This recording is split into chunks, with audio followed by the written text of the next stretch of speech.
నిస్వార్థమెంత గొప్పదో ఈ పదము రుజువు కట్టదా సిరాలు లక్ష వంపదా చిరాక్షరాలు రాయదా నిసీధి ఎంత చిన్నదో నీ కంటి చూపు చెప్పదా నీలోని వెలుగు పంచగా విశాల నింగి చాలదా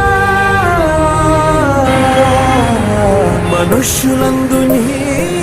కథ మహర్షిలాగా సాగదా మనుష్యులందు నీ కథ మహర్షిలాగా సాగదా